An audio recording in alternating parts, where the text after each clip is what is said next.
ஜோதிட ரகசியங்கள் நேயர்கள் அனைவருக்கும் வணக்கம். இந்த பதிவில் நம்ம பார்க்க போகிறது மகம் நட்சத்திரத்துக்கு உண்டான அவங்களுக்கு இருக்கக்கூடிய நட்சத்திர தோஷத்தை போக்கும் வழிபட வேண்டிய பரிகார ஸ்தலத்தை பற்றி தான் இந்த பதிவில் நம்ம தெரிஞ்சுக்க போகிறோம். இந்த மகம் நட்சத்திரக்காரர்கள் இவங்க போய் வழிபட வேண்டிய ஒரு முக்கியமான பரிகார ஸ்தலமாக எது இருக்குன்னு பார்த்தீங்கன்னா திருவாலங்காடு வடரண்யேஸ்வரர் ஆலயம். இங்கே போய் அவங்க வழிபாடு பண்ணுறது ரொம்ப நல்லது. இந்த ஸ்தலம் கும்பகோணத்தில் இருந்து மயிலாடுதுறை போகக்கூடிய நெடுஞ்சாலையில் கும்பகோணத்துலேருந்து ஒரு 20 கிலோமீட்டர் தொலைவில் இருக்குது. இங்கே போய் நீங்கள் வழிபாடு பண்ணுறது ரொம்ப ரொம்ப உங்களுக்கு நல்லதாக இருக்கும். உங்கள் நட்சத்திரத்துக்கு உண்டான தோஷமும் விலகும். இந்த கோவிலில் இருக்கக்கூடிய பெருமான் என்ன திருநாமத்தில் பக்தர்களுக்கு காட்சி தராருன்னு பார்த்தீங்கன்னா வடரண்யேஸ்வரர்ன்ற திருநாமத்திலையும் இவருக்கு ஆலங்காட்டு அடிகள் தேவர் சிங்க பெருமான் அப்படின்ற பெயர்களும் உண்டு அப்படின்னு சொல்லப்படுது. இந்த கோவிலில் இருக்கக்கூடிய அம்பிகை என்ன திருநாமத்தில் பக்தர்களுக்கு அருள் பாலிக்கிறாங்கன்னா வண்டார் குழலி அப்படின்ற திருநாமத்தில் பக்தர்களுக்கு காட்சி தராங்க. இந்த கும்பகோணத்தில் இருக்கக்கூடிய மக்கள், மயிலாடுதுறை பக்கமாக இருக்கக்கூடிய மக்கள் இந்த மக நட்சத்திரக்காரர்கள் யாராவது இருக்கீங்க, நீங்கள் பார்த்துட்ருக்கீங்க இந்த வீடியோன்னா, உங்களுக்கு நட்சத்திர தோஷத்தை போக்கக்கூடிய ஸ்தலமாக இது விளங்குது. இந்த பக்கத்தில் இருக்க கோயிலுக்கு முடிஞ்ச மட்டில் நீங்கள் போயிட்டு வந்தீங்கன்னா உங்களுடைய நட்சத்திர தோஷம் விலகும்.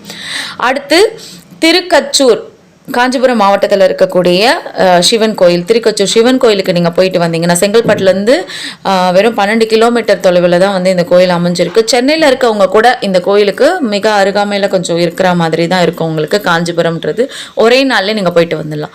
இந்த கோயிலுக்கு போய் இந்த மக நட்சத்திரக்காரர்கள் இந்த வட்டாரத்தில் இருந்தீங்க அப்படின்னா நீங்கள் அந்த கோயிலுக்கு போய் கடவுளை தரிசனம் பண்ணிட்டு வர்றது உங்களோட நட்சத்திர தோஷத்தை போக்கக்கூடியதாக இருக்கும். அடுத்து திருவரத்துறை தீர்த்தபுரீஸ்வரர், இது கடலூர் மாவட்டத்தில் இருக்குது. திட்டக்குடிக்கு கிழக்கே ஒரு 10 கிலோமீட்டரில் இந்த ஸ்தலம் அமைஞ்சிருக்கு. இங்கேயும் போய் நீங்கள் வழிபாடு பண்ணுறது ரொம்ப நல்லது. அடுத்து கீழப்பழுவூர், இந்த கோயிலுக்கு நீங்கள் போகிறது, அந்த பகுதியில் இருக்க ஆலந்துரைநாதர் போகிறது நீங்கள் ரொம்ப ரொம்ப நல்லதாக இருக்கும் உங்களுக்கு. இது அரியலூர் மாவட்டத்தில் இருக்குது. யாரெல்லாம் அரியலூர் மாவட்டத்தில் இருக்கீங்களோ உங்களுக்கு அருகாமையில் இருக்கக்கூடிய இந்த கோயிலுக்கு போனீங்கன்னா உங்கள் நட்சத்திர தோஷம் விலகி உங்களுக்கு வாழ்க்கையில் பல நன்மைகள் ஏற்படும். அடுத்து ஆலம்பொழில் ஆத்மநாதேஸ்வரர் திருக்கோவில், இங்கே போய் நீங்கள் வழிபாடு பண்ணுறது நல்லது. இந்த திருக்கோயில் பார்த்தீங்கன்னா கண்டியூர் திருக்காட்டுப்பள்ளி சாலை, தஞ்சை மாவட்டத்தில் இருக்கு. இந்த தஞ்சை மாவட்டத்தில் இருக்கிறவங்க இந்த கோயிலுக்கு போய் நீங்க வழிபாடு பண்றது நல்லது. அப்புறம் அன்பில் சத்தியவாகீஸ்வரர், இது திருச்சி மாவட்டத்தில் இருக்கக்கூடிய ஸ்தலம். லால்குடிக்கு கிழக்கே ஒரு 8 கிலோமீட்டரில் தான் இந்த கோவில் அமைஞ்சிருக்கு.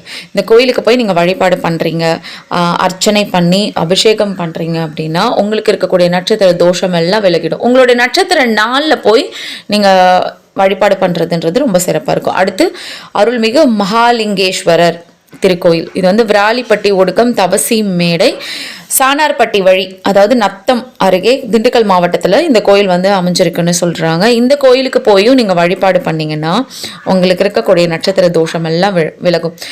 இந்த ஸ்தலங்களுக்கு மகன் நட்சத்திரக்காரர்கள் போயிட்டு வந்தாங்கன்னா விரைவிலேயே அவங்களோட நட்சத்திர தோஷம்லாம் விலகி பல நன்மைகள் அவங்களுக்கு வாழ்க்கையில் உண்டாகும்.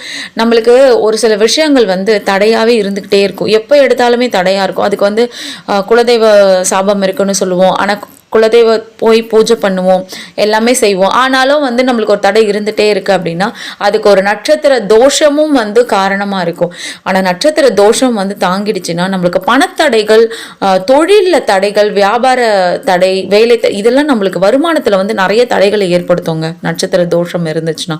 அதனால் இந்த நட்சத்திர தோஷத்தை போக்கிக்கிறதுக்கு நான் ஒரு மாவட்டமும் சொன்னேன் இல்லையா, அந்த மாவட்டத்தில் இருக்கிறவங்க உங்களுக்கு அருகாமையில் இருக்கக்கூடிய கோயிலை முடிஞ்ச மட்டும் போய் நீங்கள் பார்த்துட்டு அதுக்கப்புறம் தொலைவா இருக்க கோயிலுக்கு கூட போய் நீங்க பார்க்கலாம், வழிபாடு பண்ணலாம்.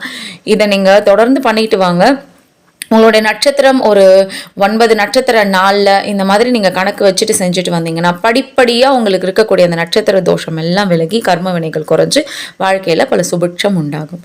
உங்களை மீண்டும் வேறொரு பதிவில் சந்திக்கிறேன். உங்கள் அனைவரது இல்லத்திலும் செல்வமும் மகிழ்ச்சியும் பொங்கி வழியட்டும். நன்றி, வணக்கம்.